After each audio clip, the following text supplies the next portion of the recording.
ये कैसी गंदी हरकतें कर रहे हैं आप मेरे साथ। अम्मा ने तो कहा था कि मुझे सिर्फ कमरे में आपके साथ सोना है, सिर्फ सोने से ही बच्चा पैदा हो जाता है, लेकिन आप तो गंदी हरकतें कर रही हैं मेरे साथ। मैं तो शादी की रात के बारे में जानती ही नहीं थी। अम्मा ने मेरी शादी कर दी थी, लेकिन शादी की रात तो शौहर मेरे साथ। क्या तुम सुहागरात के बारे में नहीं जानती कि शौहर शादी की रात बीवी के साथ क्या करता है? क्या तुम्हारी माँ ने तुम्हें नहीं बताया? शौहर की बात सुनकर मैं घबरा गई थी। मैंने कहा, माँ ने मुझे इतना ही कहा था कि शादी की रात शौहर के साथ कमरे में सिर्फ सोना है। नहीं, तुम्हारी माँ ने तुम्हें गलत बताया है। असल कहानी तो शादी की रात से ही शुरू होती है। असल में शौहर बीवी के करीब जाता है और इसका घूंघट उठाता है, फिर इसकी खूबसूरती की तारीफ करता है। फिर आगे का तुम्हें मैं तुम्हारे साथ करके बताऊंगा। जैसे ही अली ये कहकर मेरे करीब आया और अपने लब मेरी गर्दन पर रखा तो मेरे जिस्म में झुरझुरी सी पैदा हो गई और फिर इसने मेरे वजूद को सारे पर्दों से आज़ाद कर दिया। और फिर मेरे बचपन में ही मेरे बाबा इंतकाल कर चुके थे और मेरी माँ लोगों के घरों में काम करके घर का गुजारा करती थी। ऐसे में हमारे घर के हालात खराब हो रहे थे। हमारे पास खाने के अलावा और घर का किराया देने के अलावा हमारे पास पैसा ही ना होते थे और हम बहुत गुर्बत की जिंदगी गुजार रहे थे। ऐसे में माँ भी परेशान रहती थी। मैं अपने माँ बाप की इकलौती औलाद थी और बहुत ही खूबसूरत और मासूम सी थी। हर कोई मुझे देखता तो मेरा गिरवेदा हो जाता। मेरी जवानी की पीरियड्स अभी शुरू ही हुए थे कि अम्मा एक दिन घर में खुशी खुशी दाखिल हुई थी। मैं इस वक्त 13 साल की थी और अम्मा ने मुझे आकर ये खबर ऐसी सुनाई जिसे सुनकर मुझे हैरानी हुई थी। मुझे कुछ समझ ही नहीं आया कि अम्मा मुझे क्या कह रही हैं। अम्मा तो बहुत खुश दिखाई दे रही थी और अम्मा मुझे आकर प्यार से कहने लगी, बेटी अब तो खुश हो जा, अल्लाह ने हमारे लिए अच्छे दिन लाए हैं। मैं अम्मा से पूछा, क्या हुआ अम्मा, आप इतनी खुश क्यों हैं? तो अम्मा की अगली बात सुनकर मैं हैरान हो गई कि अम्मा ने मेरा रिश्ता तय कर दिया था। ये बात सुनकर मैं थोड़ा हैरान हुई थी। मुझे तो ये अभी तक पता नहीं था कि शादी क्या होती है और शादी के बाद लोग क्या करते हैं। शादी का मतलब ही नहीं पता था, लेकिन अम्मा ने मुझे आकर कहा कि मेरा रिश्ता भी तय कर दिया है। लेकिन मैंने ना ही अपना दूल्हा देखा था और ना ही मैं अम्मा से कुछ पूछा, क्योंकि अम्मा जो भी फैसला करती मैं वो खुशी खुशी मान जाती थी। लेकिन इस शादी की बात लेकर मुझे थोड़ी परेशानी हुई थी, क्योंकि मुझे शादी नहीं करनी थी, क्योंकि मुझे तो शादी का मतलब ही नहीं पता था। मैं अभी छोटी उम्र की लड़की थी तो मैं शादी करके क्या करूंगी। लेकिन अम्मा तो पता नहीं इस रिश्ते की लेकर अम्मा बहुत खुश हो रही थी। और अम्मा ने अगली बात कही, बेटी रमीजा, अल्लाह ने तेरे लिए बहुत ही अच्छा रिश्ता भेजा है, तू वहाँ पर बहुत खुश रहेगी और इन लोगों को कुछ दहेज भी नहीं चाहिए और वो बहुत ही अच्छे खानदान के हैं। मैं कुछ दिनों से एक नए बंगले पर काम कर रही थी तो मेरी मालकिन ने सबसे आकर एक बात कही कि मेरे इकलौते बेटे का रिश्ता ढूंढ रही हूँ। अगर जिसकी भी लड़की खूबसूरत हो और कम उम्र हो तो इसका रिश्ता मेरे बेटे के लिए ला सकते हैं। अगर लड़की गरीब घराने से रही तो भी चलेगा, लेकिन लड़की खूबसूरत होनी चाहिए और कम उम्र होनी चाहिए। तो जिसकी भी लड़की है तो मैं अपने इकलौते बेटे का रिश्ता इससे तय कर दूंगी। ये सुनना था कि मुझे तो बहुत खुशी हुई थी, क्योंकि मुझे पता था मेरी बेटी बहुत खूबसूरत है और कम उम्र भी है। अगर मालकिन मेरी बेटी को देखेगी तो एक लम्हा भी नहीं लगाएगी अपने बेटे के साथ मेरी बेटी का रिश्ता तय करने के लिए। और ठीक ऐसे ही हुआ। जब मालकिन ने तेरी तस्वीर देखी तो मालकिन की आंखें चमक उठी, क्योंकि वो ठीक ऐसे ही खूबसूरत लड़की चाहती थी। और जैसे ही तेरी तस्वीर देखी तो वो झट से अपने बेटे का रिश्ता तेरे साथ तय कर दिया। मैं तो ये सुनकर बहुत खुश हो गई थी, क्योंकि मैं तेरा रिश्ता ऐसे ही चाहती थी और अल्लाह ने मेरी सुन ली। वो हवेली बहुत बड़ी है और अच्छा ऊंचा खानदान है, तो वहाँ पर बहुत खुश रहेगी। अम्मा तो जो भी बातें कह रही थी मुझे कुछ भी समझ नहीं आ रहा था।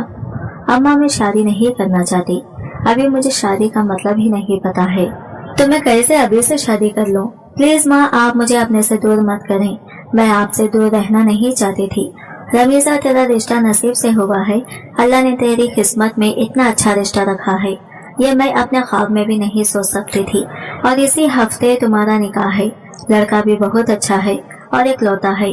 अगर तुम्हारा निकाह इससे हो जाए तो तुम्हारी जिंदगी संवर जाएगी। मैं मासूम छोटी सी बच्ची थी। मुझे अम्मा की बातें कुछ भी समझ नहीं आ रही थी, इसलिए खामोश हो गई, जैसे अम्मा की मर्जी। फिर अम्मा मेरी शादी की तैयारियां जोरों शोर से करने लगी। इस सब का सारा खर्चा वो मालकिन से उठा रही थी। अम्मा ने मेरे लिए बहुत सारे कपड़े लिए और जेवर भी लिए। मैं इतने सारे कपड़े और जेवरों को देखकर मेरा दिल खुश हो गया था, क्योंकि मैं शुरू से ही नए नए कपड़े और जेवर की ख्वाहिशमंद थी। मैंने अपनी जिंदगी में इतने नए खूबसूरत कपड़े नहीं पहने थे जितने आज अम्मा ने मुझे दिलवाए थे। अब मैं शादी के हवाले से बहुत खुश हो गई थी। अब मुझे समझ आ रहा था कि शादी किसे कहते हैं। मुझे बिल्कुल भी पता नहीं था। शादी में लड़की को बहुत सारे नए कपड़े जेवर मिलते हैं। अगर पता होता तो मैं कब का शादी कर लेती। मुझे आज तक अम्मा ने किसी की शादी में भी नहीं ले गई थी जिसे मुझे पता तो चले कि शादी किसको कहते हैं। खैर, अब मुझे शादी से बिल्कुल भी डर नहीं लग रहा था, क्योंकि मुझे सब कुछ पता चल चुका था कि शादी किसे कहते हैं। मेरा ज़हन अभी भी बच्चों वाला ही था, लेकिन मुझे क्या खबर थी कि शादी के बाद तो ये सब गंदी हरकतें भी करनी होती हैं। खैर, मैं इन सब बातों से बेखबर थी। अम्मा ने मेरी शादी इसी हफ्ते को तय किया हुआ था और शादी का दिन भी आ गया था। अम्मा ने मुझे दुल्हन बनाकर फूलों से सजाए स्टेज पर ले गई और मुझे एक नौजवान मर्द के पास बिठा दिया। मुझे तो पता नहीं था ये मेरा होने वाला शौहर है। मैं इस बात से बिल्कुल अनजान थी। मैं तो सिर्फ नए कपड़े और जेवर से खुश हो रही थी, लेकिन मुझे इसके पास बैठने में बहुत घबराहट महसूस हो रही थी और डरी सहमी सी बैठी हुई थी। मेरे चेहरे के आगे एक बड़ा घूंघट डाला हुआ था। मुझे तो इस घूंघट की आड़ से कुछ भी दिखाई नहीं दे रहा था। फिर शादी के कुछ रस्म होने के बाद रुखसती का वक्त आया। अम्मा ने आकर मेरे कान में सरगोशी की कि रमीजा, आज तुम्हें अपने शौहर के घर जाना है और अपने शौहर के साथ कमरे में सोना है, इसलिए ज्यादा डरो नहीं और शोर शराबा बिल्कुल भी मत करना, और जैसा तुम्हारा शौहर कहता है बिल्कुल वैसा ही करना। तुम्हें इन सब चीजों से बिल्कुल भी डरने की जरूरत नहीं है। एक बार अपने शौहर की बात मान लोगी तो तुम्हें कभी भी डर नहीं होगा। मुझे तो अम्मा की बातें कुछ भी समझ नहीं आ रही थी। बस मुझे इतना ही समझ आ रहा था कि मुझे आज अम्मा से दूर और शौहर के साथ जाना है। मुझे तो बहुत दुख हो रहा था, क्योंकि मैं अम्मा से एक दिन भी दूर नहीं रही थी और आज मुझे सिर्फ नए कपड़े और जेवर की खातिर अम्मा से दूर जाना पड़ रहा था। मैं रोती धोते अम्मा से कहने लगी, अम्मा, मैं इस आदमी के साथ नहीं जाऊंगी, मैं सिर्फ आपके पास ही सोती हूँ ना। माँ, मुझे नहीं चाहिए ये कपड़े और ये जेवर। मैं आपसे जुदा होकर कभी नहीं जाऊंगी। मुझे आपके बिना नींद नहीं आती, तो मैं आपको छोड़कर नहीं जाऊंगी। मैं तो रो रो कर अपना बुरा हाल कर लिया था। रो रो कर मेरी आंखों का काजल फैल चुका था। मेरा शौहर मेरी चीखों से परेशान हो रहा था। फिर अम्मा मुझे समझाने लगी, बेटी रमीजा, ऐसा नहीं रोती। देखो, तुम्हें इस तरह से रोता हुआ देखकर तुम्हारा शौहर परेशान हो रहा है। बेटी, एक ना एक दिन तो तुम्हें अपने शौहर के घर जाना ही है। तुम अभी छोटी हो, ना समझ हो, इसलिए तुम्हें कुछ समझ नहीं आ रहा है। थोड़े दिन गुजरेंगे तो तुम्हें सब कुछ समझ आ जाएगा। लेकिन मैं फिर भी रोते हुए जा रही थी। मैं इस वक्त सिर्फ 13 साल की थी और मुझे कहाँ इन सब बातों की समझ होती। मेरी जवानी के पीरियड्स अभी अभी तो शुरू हुए थे और अम्मा ने तो अभी से मुझे शादी करके अपने से दूर कर दिया। रोते रोते मैं बेहोश हो गई थी। फिर कब मुझे अपने शौहर के घर ले गए थे मुझे कुछ भी पता नहीं था। क्या जब मुझे होश आया तो मेरे करीब मेरी सास बैठी हुई थी। मैंने इनसे यही सवाल पूछा, मेरी माँ कहाँ है, मुझे अपनी माँ के पास जाना है। तो मेरी सास मुझे समझाने लगी, तुम प्यारी बेटी हो ना अपनी माँ की, तुम मेरी बात सुनो, कुछ भी तुम्हें डरने की जरूरत नहीं है। अभी तुम्हें अपने शौहर के पास जाना है। तुम खूबसूरत हो और एक अच्छी लड़की हो, लेकिन कम उम्र हो ना, इसलिए तुम्हें कुछ भी समझ नहीं आ रहा है। थोड़े दिन गुजरेंगे तो तुम्हें सब समझ आ जाएगा। अब मैं अपनी सास की बात सुनकर कुछ ठंडी हुई थी, लेकिन अब मुझे एक बात का खौफ हो रहा था कि मैं अपने शौहर के पास कैसे रहूंगी। लेकिन मुझे कुछ भी समझ नहीं आ रहा था और मेरी सास मुझे फिर से दुल्हन की तरह सजा दिया और कहा, तुम्हें मेरे बेटे से भी डरने की कोई जरूरत नहीं है। वो जैसा कहता है बस वैसा ही करते जाओ। बिल्कुल मेरी माँ ने भी मुझे यही सब कहा था और सास भी बिल्कुल ऐसे ही कह रही थी। मैं सास को कोई जवाब नहीं दिया। बस नफी में सर हिला दिया था। अब सास मुझे मेरे शौहर के कमरे में ले जा रही थी और जैसे ही इस कमरे में कदम रखा तो इस आलीशान कमरे को देखकर मेरी आंखें चंदा गई थी। शौहर का कमरा बिल्कुल एक आलीशान कमरा था। इस कमरे को देखकर मेरी आंखें चमक उठी थी और इस कमरे को बहुत खूबसूरत तरीके से सजा दिया था। फूलों की खुशबू इस कमरे में महक रही थी। मेरी सास मुस्कुराकर पेशानी पर बोसा दिया और कहा, मेरे खानदान को वारिस देने वाली। ये कहकर उन्होंने मुझे बेड पर बिठा दिया था। सास बहुत ही अच्छी थी, बहुत मोहब्बत रखने वाली खातून थी। फिर से सास ने कहा, तुम अपने चेहरे पर घूंघट डाले बैठे रहो, तुम्हारा शौहर अली आएगा और तुम्हारा यह घूंघट उठाएगा। जब तक तुम अपना यह खूबसूरत चेहरा नहीं दिखाना। मैं हाँ में सर हिलाकर बेड पर घूंघट डाले बैठी हुई थी। सास इतना कहकर कमरे से चली गई थी। यहाँ पर बैठे बैठे मेरा दिल जोरों से धड़क रहा था। मैं डरी सहमी सी बैठी हुई थी। थोड़ा वक्त गुजरा तो मेरा शौहर अली कमरे में दाखिल हुआ था। अली उम्र में मुझसे बड़ा था। वो 30 साल हट्टा कट्टा जिसामत वाला इंसान था और मैं 13 साल की मासूम सी बच्ची थी। वो जैसे ही कमरे में आया तो मुझे आते ही सलाम किया। मैं इसके जवाब में कुछ नहीं कहा। मैंने सलाम किया है, इसका जवाब तो दो। मेरी जबान लड़खड़ा रही थी। मुझे इसका जवाब देने की भी ताकत नहीं थी। फिर वो मेरे करीब आया और मेरा घूंघट उठाया। मुझे देखते ही मेरी तारीफ करने लगा। शर्म के मारे मेरी आंखें नीचे हो गई थी। घबराहट के मारे मेरे हाथ पैर कांप रहे थे। बस मेरी सास ने मुझे जो कहा था वो मैं वैसा ही करती गई। लेकिन अगले ही लम्हे अली ने मेरा हाथ पकड़ा तो उछलकर दूर हट गई थी। इसका यूं मेरा हाथ पकड़ना मेरे जिस्म में एक सरायत पैदा कर रहा था। फिर अली ने कहा, आओ मेरी गोद में बैठो। तो मैंने कहा, ये कैसे गंदी बातें कर रहे हैं आप। अली जोर से खैखा लगाया। फिर कहने लगा, मैं तुम्हारा शौहर हूँ और तुम मेरी बीवी हो। और तुम्हें पता है, जब एक लड़का और लड़की की शादी होती है तो ये रिश्ता शौहर और बीवी में बदल जाता है। और जब शौहर और बीवी बन जाते हैं तो शौहर अपनी बीवी का हाथ पकड़ सकता है। और मैं भी अब तुम्हारा शौहर हूँ और मैं पूरा हक रखता हूँ तुम पर। मैं पूरे हक से तुम्हारे करीब भी आ सकता हूँ। और ये कहकर ये मेरे करीब आ गया और अपने लब मेरी गर्दन पर रखा तो मेरे जिस्म में एक झुरझुरी सी आ गई थी। मैं एकदम से पीछे हट गई थी। ये कैसे गंदी हरकतें कर रहे हैं आप। आपको बिल्कुल भी तमीज नहीं है। आप मेरे यूं करीब नहीं आ सकते। मेरी माँ ने तो कहा था कि सिर्फ इस कमरे में आपके साथ सोना है, सिर्फ यही होता है शादी का मतलब। लेकिन आप तो पता नहीं कैसी गंदी हरकतें कर रहे हैं। तो अली ने मुस्कुराकर कहा, मुझे पता है तुम्हें शादी का मतलब नहीं पता क्योंकि तुम कम उम्र हो। लेकिन तुम्हारी माँ ने तुम्हें गलत बताया है कि शौहर के साथ सोने से शादी का मतलब होता है।